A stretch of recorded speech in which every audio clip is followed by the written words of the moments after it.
Գործք Առաքելոց 19-րդ գլուխ։ Մինչ Ապողոսը Կորինթոսում էր, Պողոսը շրջեց վերին կողմերում եւ իջավ Եփեսոս, ու այնտեղ մի քանի աշակերտներ գտնելով նրանց հարցրեց. Երբ հավատացիք, Սուրբ Հոգին ընդունեցիք? Նրանք պատասխանեցին. Մենք չենք էլ լսել, որ Սուրբ Հոգի կա։ Պողոսն ասաց. Ուրեմն ինչով մկրտվեցիք? Նրանք ասացին. Հովանեսի մկրտությամբ։ Եվ Պողոսն ասաց. Հովանեսը ժողովրդին քարոզում էր ապաշխարության մկրտությունը եւ ասում, որ նրան թող հավատան, ով գալու է իրենից հետո, այսինքն Հիսուս Քրիստոսին։ Այս լսելուն պես մկրտվեցին Տեր Հիսուսի անունով։ Եվ երբ Պողոսը նրանց վրա ձեռք դրեց, Սուրբ Հոգին իջավ նրանց վրա, լեզուներ էին խոսում ու մարգարե անում։ Նրանք ամենքը շուրջ 12 հոգի էին։ Ժողովարան մտնելով Պողոսը 3 ամիս համարձակ խոսում էր, քարոզում եւ Աստծու արքայության մասին համոզում նրանց։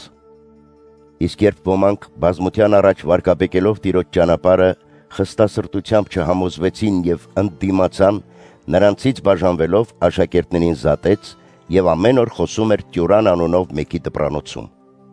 Սա տևեց 2 տարի, այնպես որ Ասիայի թե հրեա եւ թե հեթանոց բնակիչները լսեցին Տիրոջ խոսքը։ Աստված ոչ պակաս զորավոր գործեր էր անում Պողոսի միջոցով։ Մինչև իսկ նրա քրտինքը չորացրած թաշկինակներ կամ վարշամակներ էին տանում հիվանդների մոտ, եւ ախտերը հեռանում էին նրանցից, ու չար ոգիները դուրս էին գալիս նրանց միջից։ Եվ ահա շրջիկ հրեաներից ոմանք, որ երդվեցնողներ էին, հանդգնեցին Տեր Հիսուսի անունը կանչել չար ոգիներ ունեցողների վրա, ասելով. Երդվեցնում եմ ձեզ Հիսուսով, որի մասին քարոզում է Պողոսը։ Այս անողները ոմն Սկևոս հրեա քահանայապետի 7 որդիներն էին, սակայն չար ոգին պատասխանեց ու նրանց ասաց. Հիսուսին գիտեմ եւ Պողոսին ճանաչում եմ, բայց դուք ով եք։ Եվ այն մարդը, որի մեջ չար ոգի կար, վազեց նրանց վրա եւ երկուսին էլ բռնելով գետնին զարկեց նրանց, այնպես որ նրանք մերկ ու վիրավոր փախան այդ տնից։ Եվ այս բանը հայտնի դարձավ Եփեսոսում բնակվող բոլոր հրեաներին ու հեթանոսներին։ Նրանց բոլորի մեջ ահ ընկավ եւ փառավորվում էր Տեր Հիսուսի անունը։ Հավատացյալներից շատերը գալիս խոստովանում էին ու պատմում իրենց արարքները։ Կախարդությամբ զբաղվողներից շատերը բերում էին իրենց գրքերը եւ բոլորի առաջ այրում։ Նրանց գինը հաշվեցին եւ գտան, որ 50,000 արծաթ դահեկան էր։ Եվ այսպես օրեցօր Աստծու խոսքն աճում էր ու զորանում։ Երբ այս ամենը կատարվեց, Պողոսը մտադրվեց շրջել Մակեդոնիայով եւ Աքայայով ու գալ Երուսաղեմ։ Ասում էր. Իմ այնտեղ գնալուց հետո ես պետք է Հռոմն էլ տեսնեմ։ Իրեն ծառայող ուղեկիցներից երկուսին, Տիմոթեոսին եւ Երաստոսին ուղարկեց Մակեդոնիա, իսկ ինքը որոշ ժամանակ մնաց Ասիայի նահանգում։ Այդ ժամանակ Տիրոջ ճանապարհի մասին բավական մեծ խռովություն առաջ եկավ։ Դեմետրիոս անունով մի արծաթագործ Արտեմիս դիցուհու Մեղյանի արծաթյա մանրակերտներն էր պատրաստում եւ վարպետներին ոչ քիչ շահ բերում։ Ժողովելով նրանց եւ նույն արհեստի մասնագետներին, ասաց. Ով մարդիկ, դուք ինքներդ գիտեք, որ մեր շահն այս գործից է։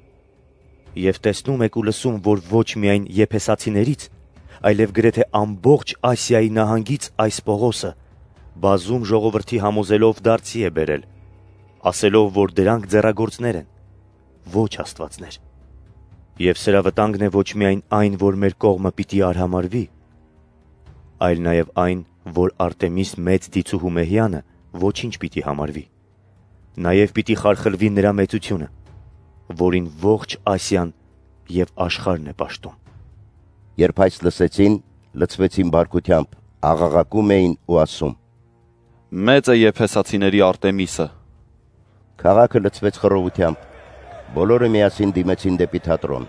քարշ տալով Գայոս եւ Արիստարքոս մակեդոնացիներին, Պողոսի ուղեկիցներին։ Բայց երբ Պողոսն ուզեց մտնել ամբոխի մեջ, աշակերտները նրան չթողեցին։ Ասիացի իշխանավորներից ոմանք էլ, որ նրա բարեկամներն էին, նրա մոտ մարդ ուղարկեցին եւ աղաչեցին, որ թատրոնում չերևա։ Իսկ ուրիշներ էլ այլ բան էին աղաղակում, քանի որ նրանց ժողովը խառնաշփոթության մեջ էր, եւ նրանցից շատերն էլ նույնիսկ չգիտեին, թե ինչի համար են հավաքվել։ Ամբողից ոմանք բազմությունից դուրս քաշեցին Ալեքսանդրոսին։ Երբ հրեաները նրան առաջ բերեցին, Ալեքսանդրոսը շարժեց ձեռքը եւ կամենում էր պատասխանել ամբողին։ Երբ իմացան, որ Ալեքսանդրոսը հրեա է, բոլորը միաձայն մոտ 2 ժամ աղաղակում էին. Մեծ է Արտեմիսը եփեսացիների։ Քաղաքի գլխավոր քարտուղարը լռեցրեց ամբողին ու ասաց. Ով եփեսացիներ, իսկ ով է մարդկանցից նա, որ չգիտի մեծ Արտեմիս դույցուն եւ երկնքից Զևսի մոտից ընկած նրա արձանը։ Եվ որովհետև դա անկասկած այդպես է, դուք պետք է հանդարտվեք եւ հանդգնությամբ ոչինչ չանեք։ Դուք այստեղ բերեցիք այդ մարդկանց, որոնք ոչ մեհյան կողոպտողներ են, ոչ էլ մեր դիցուն հայոյողներ։